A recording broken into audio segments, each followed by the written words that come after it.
O Evangelho segundo Lucas, capítulo 8.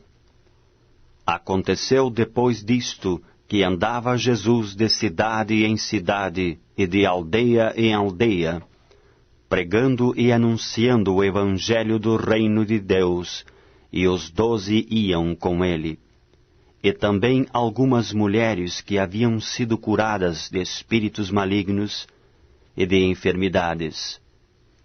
Maria, chamada Madalena, da qual saíram 7 demônios, e Joana, mulher de Cusa, procurador de Herodes, Susana e muitas outras, as quais lhe prestavam assistência com os seus bens.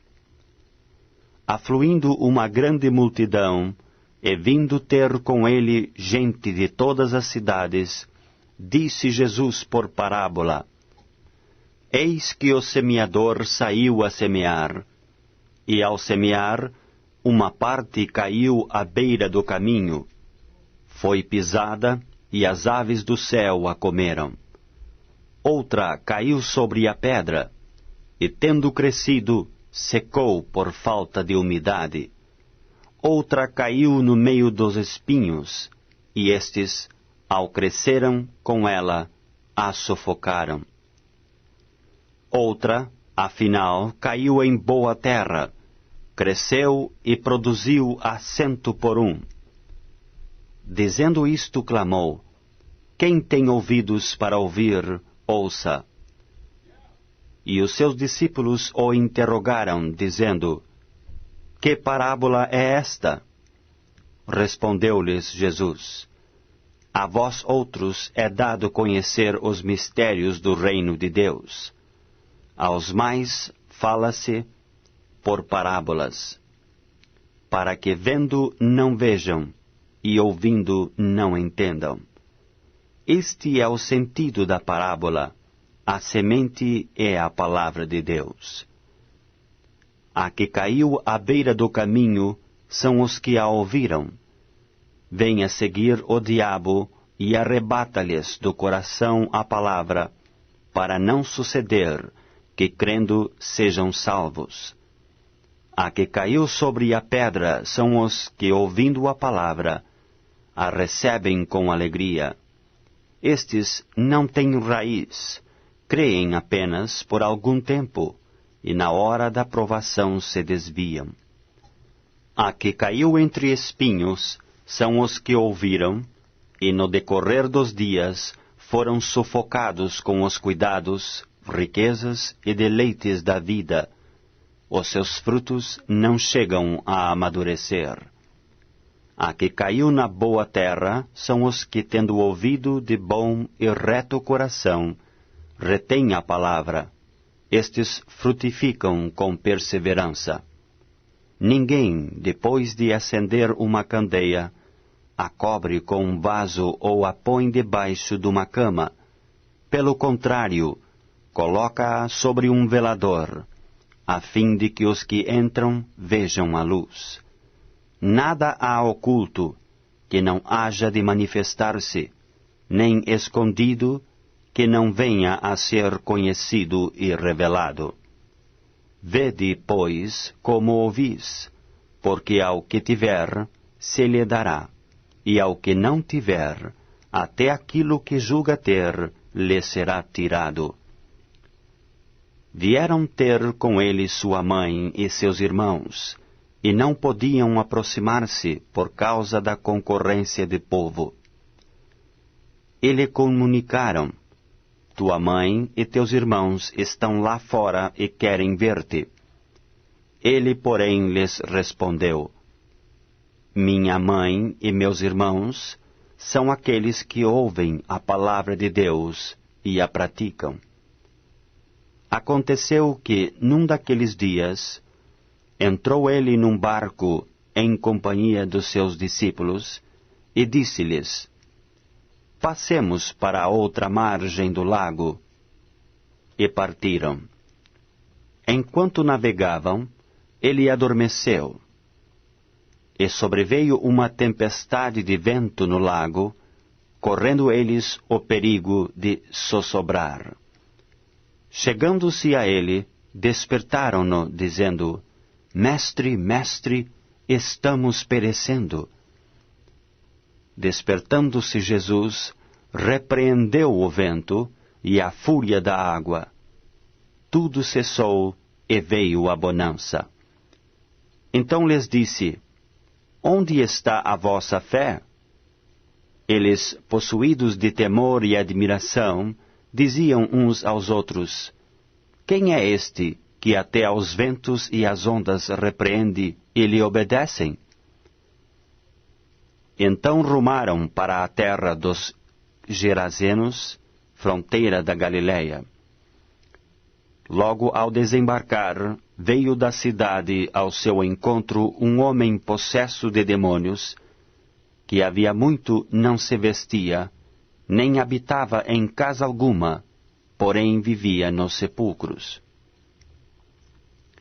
E quando viu a Jesus, prostrou-se diante dele, exclamando, e disse em alta voz: Que tenho eu contigo, Jesus, Filho do Deus Altíssimo? Rogo-te que não me atormentes. Porque Jesus ordenara ao espírito imundo que saísse do homem, pois muitas vezes se apoderara dele. E embora procurassem conservá-lo preso com cadeias e grilhões, tudo despedaçava e era impelido pelo demônio para o deserto. Perguntou-lhe Jesus: Qual é o teu nome? Respondeu ele: Legião, porque tinham entrado nele muitos demônios. Rogavam-lhe que não os mandasse sair para o abismo. Ora, andava ali, pastando no monte, uma grande manada de porcos. Rogaram-lhe que lhes permitisse entrar naqueles porcos. E Jesus o permitiu. Tendo os demônios saído do homem, entraram nos porcos, e a manada precipitou-se despenhadeiro abaixo, para dentro do lago, e se afogou. Os porqueiros, vendo o que acontecera, fugiram e foram anunciá-lo na cidade e pelos campos. Então saiu o povo para ver o que se passara, e foram ter com Jesus. De fato, acharam o homem de quem saíram os demônios, vestido em perfeito juízo, assentado aos pés de Jesus, e ficaram dominados de terror. E algumas pessoas que tinham presenciado os fatos, contaram-lhes também como fora salvo o endemoniado. Todo o povo da circunvizinhança dos Gerazenos rogou-lhe que se retirasse deles, pois estavam possuídos de grande medo. E Jesus, tomando de novo o barco, voltou. O homem de quem tinham saído os demônios rogou-lhe que o deixasse estar com ele. Jesus, porém, o despediu, dizendo: Volta para casa e conta aos teus tudo o que Deus fez por ti. Então foi ele anunciando por toda a cidade todas as coisas que Jesus lhe tinha feito.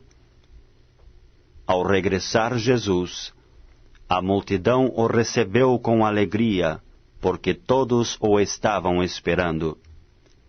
Eis que veio um homem chamado Jairo, que era chefe da sinagoga, e prostrando-se aos pés de Jesus, lhe suplicou que chegasse até a sua casa, pois tinha uma filha única de uns 12 anos, que estava à morte. Enquanto ele ia, as multidões o apertavam. Certa mulher que havia 12 anos vinha sofrendo de uma hemorragia, e a quem ninguém tinha podido curar, e que gastara com os médicos todos os seus haveres. Veio por trás dele e lhe tocou na orla da veste, e logo se lhe estancou a hemorragia. Mas Jesus disse: Quem me tocou? Como todos negassem, Pedro, com seus companheiros, disse: Mestre, as multidões te apertam e te oprimem, e dizes: Quem me tocou? Contudo, Jesus insistiu: Alguém me tocou, porque senti que de mim saiu poder. Vendo a mulher que não podia ocultar-se, aproximou-se trêmula e, prostrando-se diante dele, declarou, à vista de todo o povo, a causa por que lhe havia tocado e como imediatamente fora curada. Então lhe disse: Filha, a tua fé te salvou, vai-te em paz. Falava ele ainda, quando vem uma pessoa da casa do chefe da sinagoga, dizendo: Tua filha já está morta, não incomodes mais o mestre. Mas Jesus, ouvindo isto, lhe disse: Não temas, crê somente, e ela será salva. Tendo chegado a casa, a ninguém permitiu que entrasse com ele, senão Pedro, João, Tiago, e bem assim o pai e a mãe da menina. E todos choravam e a pranteavam. Mas ele disse: Não choreis, ela não está morta, mas dorme. E riam-se dele, porque sabiam que ela estava morta. Entretanto, ele, tomando-a pela mão, disse-lhe em voz alta: Menina, levanta-te. Voltou-lhe o espírito. Ela imediatamente se levantou, e ele mandou que lhe dessem de comer. Seus pais ficaram maravilhados, mas ele lhes advertiu que a ninguém contassem o que havia acontecido.